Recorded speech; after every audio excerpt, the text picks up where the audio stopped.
فاسألوا أهل الذكر إن كنتم لا تعلمون. Assalamualaikum warahmatullahi wabarakatuh. Alhamdulillah, kita selalu mengucapkan kalimat yang selalu didengar oleh Sang Pencipta. Kalimat ini yang telah Dia turunkan dari atas langit sana dan Dia perintahkan kepada setiap orang yang beriman untuk diucapkan. Dan dengan memuji namanya dengan kalimat mulia ini, maka segala kebutuhan kita dipenuhi olehnya.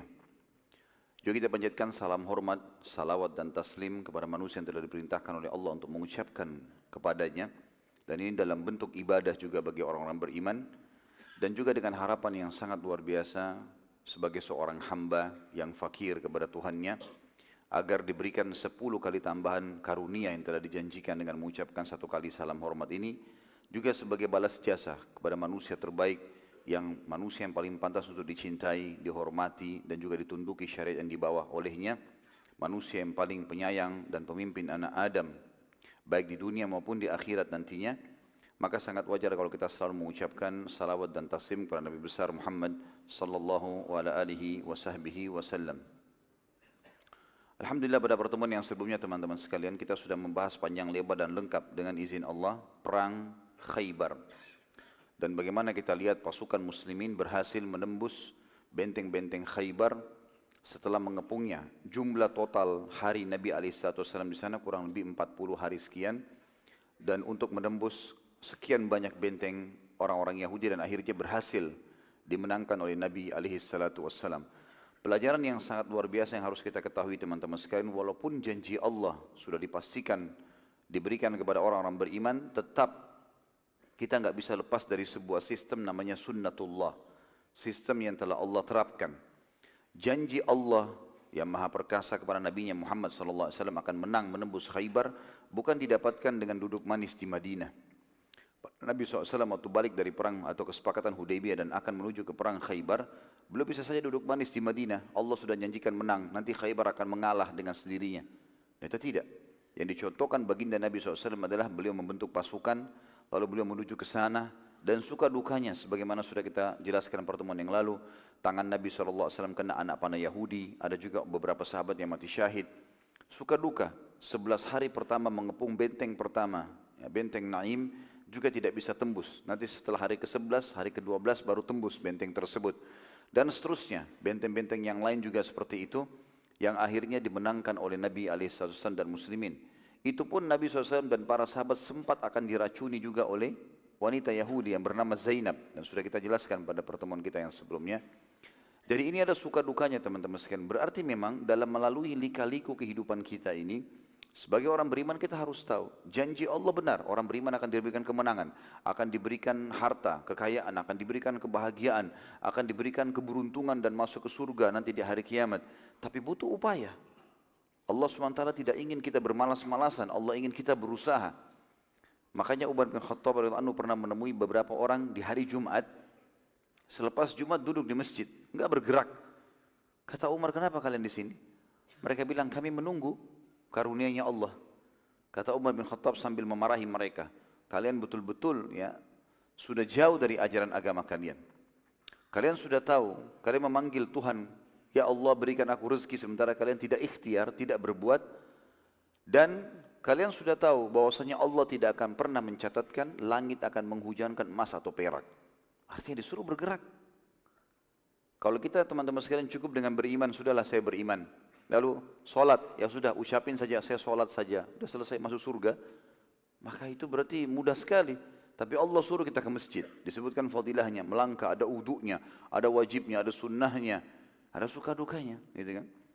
Maka kalau antum, misal seseorang di antara kita bertanya, Ustaz saya sudah beriman, saya coba istiqomah, masuk dalam pengajian-pengajian, coba menerapkan sunnah-sunnah Nabi, kenapa masih ada cobaan hidup? Ya memang harus itu dilalui.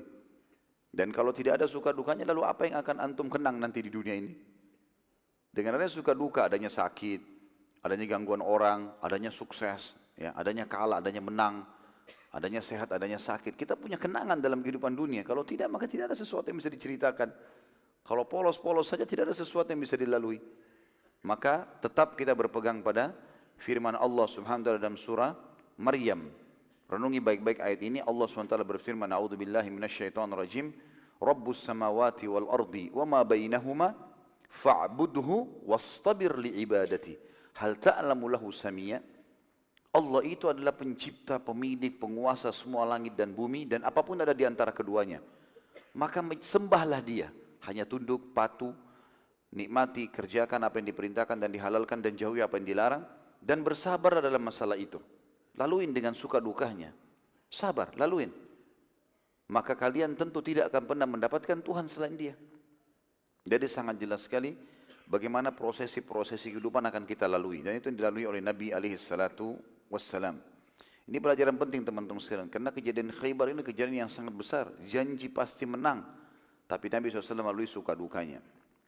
Begitu pula kaum muslimin banyak yang mengkhayal, oh kita akan bisa mengembalikan Palestina, kita akan menang, kita akan begini. Tapi mereka tidak ada upaya sama sekali. Tidak ada pendalaman ilmu agama, tidak ada upaya untuk berdoa kepada Allah, tidak ada upaya untuk mengatur sebuah strategi ke sana, enggak ada. Lalu kemudian mengkhayal Palestina akan kembali. Ya, itu enggak mungkin, itu mustahil, gitu kan.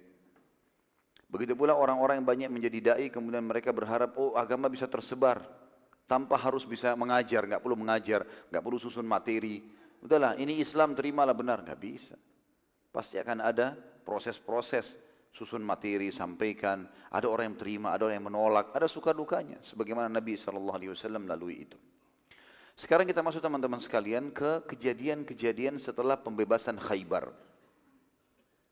Pada saat Nabi SAW tiba di Madinah, setelah membebaskan Khaybar dan sudah takluk di tangan muslimin, maka Nabi SAW terus saja melanjutkan mengirim pasukan-pasukan, walaupun beliau tidak pimpin secara langsung, dikenal dengan Sariyah. Dan Sariyah sudah pernah saya jelaskan, khilaf di antara ahli ulama, ahli sejarah, ada yang mengatakan 100 orang ke bawah, atau 3 sampai 100 orang dikatakan Sariyah, atau sampai 300 orang. Ini khilaf di antara mereka dan jumlahnya, tapi maksimal jumlah 300 orang dikatakan Sariyah. Artinya ini brigade-brigade atau pasukan-pasukan kecil yang Nabi SAW sering utus untuk menjalankan misi-misinya. Nah, ini salah satu strategi perang Nabi SAW. Beliau tidak selamanya bentuk pasukan besar, tapi ada orang-orang yang terampil lalu kemudian diutus untuk menyerang musuh-musuh. Kalau mereka sudah berhasil dengan 20 orang, 30 orang, ya sudah, untuk apa kirim pasukan besar. Dan sering kali nanti kita akan lihat bagaimana keberhasilan dicapai oleh pasukan-pasukan kecil ini. Nabi SAW kirim 28 orang, 40 orang, 50 orang, maksimal 300 orang. Tapi kebanyakan mereka berhasil mengalahkan suku-suku yang jumlahnya ribuan, lalu untuk apa kirim pasukan besar? Mereka sudah takluk, seperti itulah. Dan saya sudah jelaskan juga teman-teman sekalian pada pertemuan sebelumnya bagaimana perang Khaybar sebenarnya, penyebab utamanya adalah karena Nabi SAW sedang menghukum semua yang datang ikut partisipasi di perang Ahzab. Setelah takluk Khaybar dan ada perdamaian dengan orang-orang Quraisy, maka Nabi SAW mulai waktu tiba di Madinah mengutus pasukan-pasukan kecil, banyak sekali. Yang pertama yang dikenal dengan Sariyah Tu'bah. Ini Sariyah dipimpin oleh Umar bin Khattab radhiyallahu anhu di bulan Sya'ban tahun 7 Hijriah. Ya, karena tentu Khaybar takluk di tahun 7 Hijriah. Ya. Langsung Nabi SAW tidak pakai tunggu. Ini menandakan teman-teman sekalian bagi muslimin tidak ada waktu untuk diam, harus bergerak menyebarkan agama Allah Subhanahu wa taala. Nabi SAW langsung bergerak dan Sariyah dipimpin oleh Umar bin Khattab. Tujuannya adalah menyerang suku Hawazim. Karena Hawazim sempat ikut ya, di dalam perang Ahzab. Dan Hawazim suku yang sangat besar, jumlahnya saja, jumlah personil perangnya mereka itu sama orang-orang sukunya, satu suku itu 30.000 orang. Jadi jumlah yang sangat besar. Kalau tidak salah malah 30.000 itu personel perangnya saja, sisanya masih banyak wanita dan anak-anak. Dan kita akan lihat nanti setelah pembebasan kota Mekah, Nabi SAW menyerang suku Hawazim secara khusus. Waktu itu Umar bin Khattab datang, dan pada saat Umar bin Khattab mendekati suku Hawazim di sekitar Mekah, atau melewati Mekah sedikit mendekati kota Taif, ternyata suku Hawazim melarikan diri karena tahu kalau Umar bin Khattab datang. Namun saya secara pribadi belum menemukan jumlah berapa pasukan, jumlahnya pasukan Umar bin Khattab ini. Yang jelas mereka tiba di pemukiman suku Hawazim dan mereka sudah pada bubar semuanya. Lalu Umar tinggal beberapa hari, lalu Umar bin Khattab pun balik ke Madinah karena sudah dianggap tugasnya selesai. Di tengah jalan, waktu pulang ke Madinah, Umar bin Khattab dan pasukannya melewati suku Khuthum. Suku ini teman-teman sekalian, suku Khuthum ini salah satu suku juga yang ikut di perang Ahzab, tapi pasukannya kecil, tidak besar gitu. Pada saat itu ada seseorang dari sahabat yang berkata, wahai Umar, saya tahu suku Khuthum ini, dan kamu juga tahu, mereka terlibat dalam perang Ahzab. Sekarang kita mumpung pulang, Hawazim tidak ada. Bagaimana kalau kita mampir serang aja? Jumlahnya lebih kecil daripada Hawazim, jelas pasti kita menang. Maka jawaban Umar bin Khattab ini menjadi sebuah hukum syar'i. Kata Umar, tidak demi Allah, karena Rasulullah SAW hanya menyuruh aku ke Hawazim. Maka ini kembali lagi kepada teman-teman sekalian, wajibnya taat pada pemimpin. Dan kita lihat bagaimana para sahabat kokohnya dalam mematuhi kepemimpinan tersebut. Dan kita sudah jelaskan juga di perang Khaybar, ada satu sahabat yang dilarang oleh Nabi SAW maju menyerang waktu ada pasukan Yahudi menantang duel. Kemudian dia tetap ngotot, menunjukkan kalau dia mau melawan. Akhirnya dia dibunuh oleh 3 Yahudi melawan 1 Muslim, terbunuh. Lalu kata Nabi SAW, tidak akan masuk surga pembangkang. Saya sudah larang, jangan menyerang, nggak boleh serang, harus patuh. Yang kedua teman-teman sekalian, tentu tibalah pasukan ini di Madinah dan Nabi SAW menyambut mereka. Tapi tentu Hawazim belum terkalahkan, nanti akan kita bahas sekali lagi setelah pembebasan kota Mekah.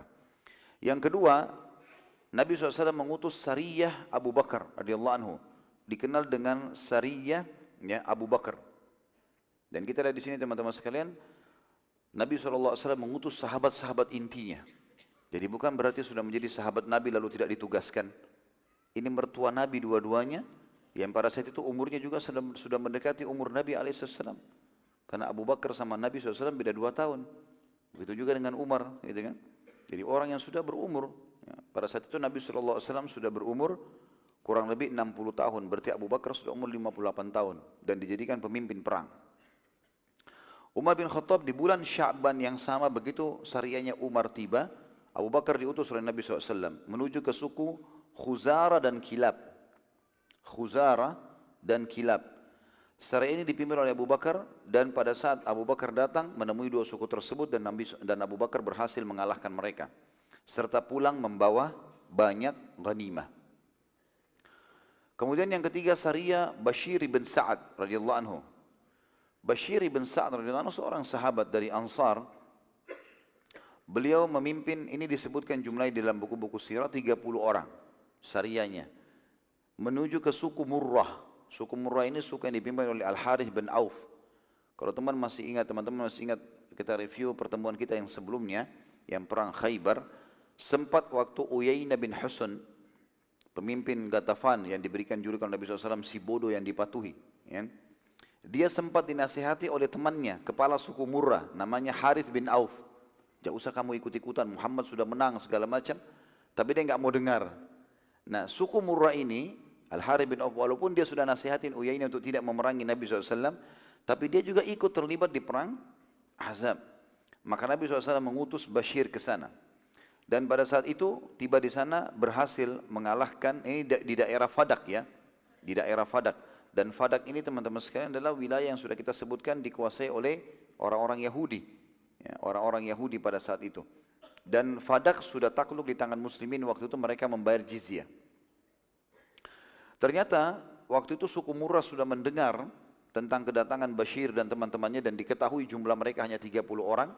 Maka terjadilah penyerangan tiba-tiba kepada 30 sahabat ini. 28 orang terbunuh mati syahid, dan pemimpinnya sendiri Bashir sempat melarikan diri ke benteng Yahudi yang terkenal dengan benteng Fadak. Dan orang-orang Yahudi karena ada kesepakatan dengan Nabi SAW membayar jizyah, maka akhirnya mereka menerima Bashir, dan Bashir berhasil selamat. Dengan ada juga satu orang sahabat yang akhirnya selamat, ya, pergi ke Madinah dan melaporkan kejadian tersebut kepada Nabi SAW.